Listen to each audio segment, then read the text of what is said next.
Hello friends, welcome back to my YouTube channel boom study point में। Friends, आज के इस वीडियो में हम लोग बिहार बोर्ड क्लास 6 का जियोग्राफी का अध्याय 4 पृथ्वी के प्रमुख स्थल रूप के बारे में पढ़ेंगे। पृथ्वी के प्रमुख स्थल रूप में आता है पहाड़, पठार, मैदान और सागर। तो चलिए हम इसके बारे में थोड़ा सा संक्षेप में समझते हैं। पहाड़ जो होता है वो सबसे ऊंचा और संकीर्ण होता है। पठार जो होता है वो पहाड़ से छोटा और समतल होता है, और जो मैदान होता है वो पठार से नीचा और समतल होता है, और जो सागर होता है वो पहाड़, पठार और मैदान इन तीनों से नीचे होता है और समतल होता है। फ्रेंड्स, आइए हम लोग मैदान के बारे में समझते हैं। प्रायः नीची और समतल भूमि का प्रदेश मैदान कहलाता है। मैदानों की सबसे बड़ी विशेषता यह है कि वे समुद्र से ऊंचे या नीचे हो सकते हैं। जो मैदान होता है वो या तो समुद्र से ऊंचा होता है, ऊपर होता है, या फिर समुद्र से नीचा होता है, परंतु अपने समीपवर्ती पठार यानी कि अपने ठीक सामने के पठार या पर्वत से वो ऊंचा नहीं हो सकता है। यह प्रायः एक ही प्रकार की मिट्टी से बना होता है जिसमें थोड़ा बहुत स्थानीय अंतर होता है।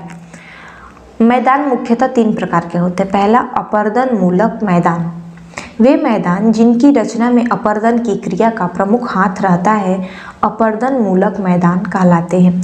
अपर्दन मूलक मैदान का मतलब होता है जिसका अपर्दन हो जाता है, जैसे कि वर्षा के द्वारा हो या फिर आंधी या तूफान के द्वारा, जैसे कि फिनलैंड का मैदान, उत्तर यूरोप तथा कनाडा के पूर्वी क्षेत्र के मैदान। दूसरा है निक्षेपण मूलक मैदान। निक्षेपण की क्रिया के द्वारा नदियों, हिमानी वायु तथा सागरीय तरंगों से जो मैदान बनते हैं उन्हें निक्षेपण के मैदान कहते हैं, जैसे कि केरल के तट के मैदान, हंगरी का मैदान आदि। तीसरा है रचनात्मक मैदान। इस प्रकार के मैदानों का निर्माण पृथ्वी की आंतरिक हलचलों द्वारा होता है, जैसे कि आंतरिक हलचल का मतलब हुआ भूकंप या फिर सुनामी, जैसे कि उत्तरी अमेरिका का मध्यवर्ती मैदान। मैदानी क्षेत्र में जीवन यापन के लिए भोजन, जल, आवास एवं परिवहन की सुविधाएं आसानी से उपलब्ध होती हैं। यानी कि जो भी लोग मैदानी क्षेत्र में निवास करते हैं उनको कृषि के माध्यम से आसानी से भोजन मिल जाता है, नल या चापाकल के माध्यम से आसानी से जल उपलब्ध हो जाता है, और रहने के लिए आवास उपलब्ध हो जाता है, एवं यातायात के लिए परिवहन की सुविधाएं भी आसानी से उपलब्ध हो जाती हैं। ऐसे क्षेत्रों में सड़क मार्ग, रेल मार्ग एवं अन्य सुविधाएं आसानी से प्रदान की जा सकती है, क्योंकि मैदानी क्षेत्रों में जो जमीन होता है वो समतल होता है। इस वजह से सड़क मार्ग और रेल मार्ग की सुविधाएं भी आसान हो जाती है। बिहार का अधिकतर भाग गंगा नदी के दोनों तरफ मैदानी भाग के रूप में फैला हुआ है। इसमें कृषि कार्य होता है। ऐसे मैदान पश्चिम में पंजाब से लेकर पूरब में असम तक मिलते हैं। ये इलाके सतलज, गंगा और ब्रह्मपुत्र का मैदान कहलाते हैं। यह पूरा मैदानी क्षेत्र अन्न उत्पादन के लिए प्रसिद्ध है। इसे भारत के उत्तरी विशाल मैदान के नाम से भी जाना जाता है। अब आइए हम लोग पठार के बारे में समझते हैं। मैदानी भाग के अलावा हमारे देश में पठारी क्षेत्र भी हैं। पठार आसपास की भूमि से ऊंचा होता है। जो पठार होता है वो आसपास की भूमि से थोड़ा ऊंचाई पे होता है, तथा उसके ऊपर का भाग सपाट होता है, यानी कि वो नुकीला नहीं होता है। पर्वत जो होता है वो नुकीला होता है, लेकिन जो पठार होता है वो सपाट होता है। पठार की ऊंचाई कुछ 100 मीटर से लेकर कई हजार मीटर तक हो सकती है। कुछ पठार तो हजारों किलोमीटर क्षेत्र में फैले होते हैं। हमारे देश में दक्कन का पठार तथा छोटा नागपुर का पठार इसके अच्छे उदाहरण हैं। तिब्बत का पठार संसार का सबसे ऊंचा पठार है। पामीर के पठार को संसार का छत कहा जाता है। इन पठारों में खनिज के भंडार मिलते हैं। पर्वत का जो ऊपरी हिस्सा होता है वो सपाट नहीं होता है, बल्कि वो बहुत ही संकीर्ण होता है, नुकीला होता है। ये लंबी श्रृंखला के रूप में भी फैले होते हैं। ऐसी श्रृंखला को पर्वत श्रेणी कहते हैं। बहुत ऊंचे होने के कारण कुछ पर्वतों पर हमेशा बर्फ जमी रहती है और इनसे कई नदियां निकलती हैं। भारत में हिमालय पर्वत पर बर्फ जमी रहती है और कई नदियां भी निकलती है। अरावली पर्वत पर बर्फ तो नहीं जमती, परंतु वहां भी वर्षा के कारण नदियां निकलती है। हिमालय पर्वत की अधिक ऊंचाई के कारण उसके शीर्ष भाग में बर्फ जमते हैं। जो हिमालय पर्वत है वो काफ़ी ऊंचाई पर है, जिसकी वजह से उसके शीर्ष भाग पर बर्फ जमते हैं, लेकिन कम ऊंचाई के कारण अरावली पर बर्फ नहीं जमते हैं। जो अरावली पर्वत है उसका हाइट थोड़ा कम है, जिसके वजह से उस पर बर्फ नहीं जमता है। पर्वतों का आकार एक जैसा नहीं होता। बिहार में बड़े पर्वत तो नहीं है, किंतु छोटी छोटी पहाड़ियाँ ज़रूर हैं, जिनको हम लोग राजगीर, गिरियक, बराबर, हवेली, खड़गपुर और मंदार हिल में जाकर देख सकते हैं। पर्वत से निकलने वाली नदियों के जल का उपयोग सिंचाई तथा पनबिजली उत्पादन में किए जाते हैं। पर्वतों पर कई प्रकार की वनस्पतियां तथा जीव जंतु पाए जाते हैं। इनसे हमें लकड़ियां, चारा, औषधियां आदि प्राप्त होते हैं। पर्वत पर्यावरण संरक्षण एवं वर्षा कराने में भी सहायक होते हैं, परंतु पर्वतों पर यातायात कठिन होता है। यहाँ खेती करना भी कठिन होता है। खेती करने के लिए किसानों को सीढ़ीदार खेत बनाने पड़ते हैं। पर्वत पर यातायात इसलिए कठिन होता है क्योंकि जो पर्वत होता है वो नुकीला होता है, जिसकी वजह से समतल ना होने के कारण उस पर हम लोग कोई भी वाहन को नहीं चला सकते। और उसी प्रकार खेती करने के लिए भी समतल भूमि की ज़रूरत पड़ती है, लेकिन जो पर्वत होता है वो नुकीला होता है। इसके वजह से हम लोग उस पर खेती नहीं कर पाते हैं, और करते भी हैं तो सीढ़ीदार खेत बनाना पड़ता है ताकि पानी का ठहराव हो सके। घने जंगल, अत्यधिक ऊंचाई एवं परिवहन का अभाव होने से यहाँ का जो जीवन होता है वो मैदानों की अपेक्षा कठिन होता है। पर्वतारोहण, पर्वत के ऊपर चढ़ने की क्रिया को हम लोग पर्वतारोहण कहते हैं। जो पर्वतारोहण का खेल अधिक ऊंचाई वाले पर्वतों पर होता है। पर्वतारोहण उसी पर्वत पर किया जाता है जिस पर्वत की ऊंचाई काफ़ी अधिक हो। सैलानियों के लिए ये पर्यटक स्थल आकर्षण के केंद्र होते हैं। जो पर्वत काफ़ी ऊंचाई पे होते हैं उसे देखने के लिए दूर दूर से पर्यटक आते हैं। पहाड़ जहाँ पर बर्फ़ जमी होती है वहाँ पे लोग स्कीइंग करते हैं। स्कीइंग जो होता है वो फिसल पट्टी की तरह होता है जिसे पहाड़ों पर खेला जाता है। शिमला और कश्मीर में पर्यटक इसका खूब आनंद लेते हैं। अब हम लोग पर्वत के प्रकार को देखते हैं। तो पर्वत 3 प्रकार के होते हैं। पहला वलित पर्वत, इनकी सतह उबड़ खाबड़ एवं शिखर शंक्वाकार होती है, जैसे भारत का हिमालय पर्वत एवं दक्षिण अमेरिका का एंडीज पर्वत।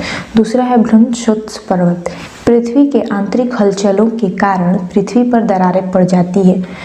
2 दरारों के बीच का भाग ऊपर उठ जाता है। इस ऊंचे उठे हुए भाग को भ्रमशोत्स पर्वत कहा जाता है। भारत का सतपुड़ा पर्वत इसका उदाहरण है। उसके बाद है ज्वालामुखी पर्वत। ज्वालामुखी से निकले लावा एवं अन्य पदार्थों के ठंडा होकर जम जाने से जिन पर्वतों का निर्माण होता है उसे ज्वालामुखी पर्वत कहते हैं। इटली का वेसुवियस पर्वत इसका उदाहरण है। भारत के अंडमान निकोबार के बैरन आइलैंड में सक्रिय ज्वालामुखी पर्वत पाए जाते हैं। कम ऊंचाई के पर्वतों को पहाड़ी कहा जाता है, यानी कि पहाड़ की ऊंचाई पर्वत से कम होती है। वलित पर्वतों के अत्यंत प्राचीन होने से अपर्दन के कारण ऊंचाई कम हो जाती है। जो वलित पर्वत है वो काफ़ी पुराना हो चुका है, जिसके वजह से अपर्दन के माध्यम से उसकी ऊंचाई कम हो गई है। ऐसी स्थिति में ये अवशिष्ट पर्वत कहे जाते हैं, जैसे कि अरावली। अरावली पर्वत जो है वो बहुत ही पुराना पर्वत है, जिसके वजह से उसका ऊंचाई कम है। मैदानों, पठारों और पहाड़ों के बदलते चेहरे। बढ़ती जनसंख्या के लिए भोजन, वस्त्र, आवास की ज़रूरतें बढ़ी है। पहाड़ों पर लोग बसने लगे हैं, पर्यटक पहुंचने लगे हैं। वनों को काटा जा रहा है, इससे वहां प्रदूषण भी बढ़ा है। सड़क निर्माण के लिए इन्हीं पठारों और पहाड़ों को काटा जा रहा है, जिससे ये विलुप्त होते जा रहे हैं। मैदानों में परिवहन, जल, समतल भूमि की उपलब्धता के कारण कल कारखाने लगे हैं, जिससे आबादी काफ़ी घनी हो गई है। कल कारखानों के लिए खनिजों की उपलब्धता पठारों से है, इसलिए पठारों का दोहन हो रहा है। इन सब की प्राकृतिक सुंदरता घटी है, यानी कि खनिजों का निष्कर्षण पठार से ही होता है, इसलिए पठारों का दोहन हो रहा है।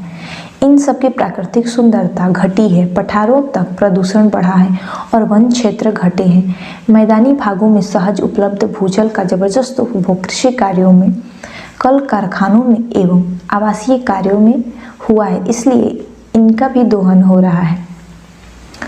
यही वजह है कि इन क्षेत्रों में भूजल का स्तर गिरता जा रहा है, जिससे जल संकट पैदा हो रहा है। आने वाले दिनों में हमें गिरते हुए भूजल स्तर की समस्या का जबरदस्त सामना करना पड़ सकता है।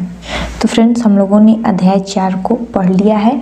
अब हम इसका ऑब्जेक्टिव क्वेश्चन आंसर को सॉल्व करेंगे और आगे के वीडियो में हम लोग इसका बाकी का क्वेश्चन आंसर को देखेंगे। तो चलिए शुरू करते हैं। पहला है सही विकल्प को चुनें। बिहार में सोन नदी किस तरह के क्षेत्र से होकर गुजरती है? पहला ऑप्शन है पहाड़ी क्षेत्र, दूसरा ऑप्शन है पठारी क्षेत्र, तीसरा ऑप्शन है मैदानी क्षेत्र, चौथा ऑप्शन है रेगिस्तानी क्षेत्र। इसका सही उत्तर होगा मैदानी क्षेत्र। जो बिहार में जो सोन नदी है वो मैदानी क्षेत्र से होकर गुजरती है। दूसरा क्वेश्चन है वाल्मीकि नगर बिहार के किस क्षेत्र में अवस्थित है? पहला ऑप्शन है पश्चिम क्षेत्र, दूसरा ऑप्शन है पूर्वी क्षेत्र, तीसरा ऑप्शन है दक्षिणी क्षेत्र, चौथा ऑप्शन है उत्तरी क्षेत्र। इसका सही उत्तर होगा पूर्वी क्षेत्र। वाल्मीकि नगर बिहार के पूर्वी क्षेत्र में स्थित है। तीसरा क्वेश्चन है धान की फसल के लिए उपयुक्त मिट्टी है? पहला ऑप्शन है बलुआई मिट्टी, दूसरा ऑप्शन है चिकनी मिट्टी, तीसरा ऑप्शन है दोमट मिट्टी, चौथा ऑप्शन है पर्वतीय मिट्टी। तो इसका भी सही उत्तर होगा चिकनी मिट्टी। धान की फसल के लिए उपयुक्त मिट्टी चिकनी मिट्टी होती है। अगला क्वेश्चन है पठार के ऊपर की सतह होती है? पहला ऑप्शन है नुकीला, दूसरा ऑप्शन है सपाट, तीसरा ऑप्शन है संकीर्ण, चौथा ऑप्शन है ढालदार। तो इसका सही उत्तर होगा सपाट। जो पठार होता है उसका ऊपरी हिस्सा सपाट होता है।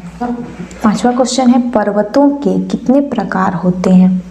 पहला ऑप्शन है 4, दूसरा ऑप्शन है 5, तीसरा ऑप्शन है 3, चौथा ऑप्शन है 2।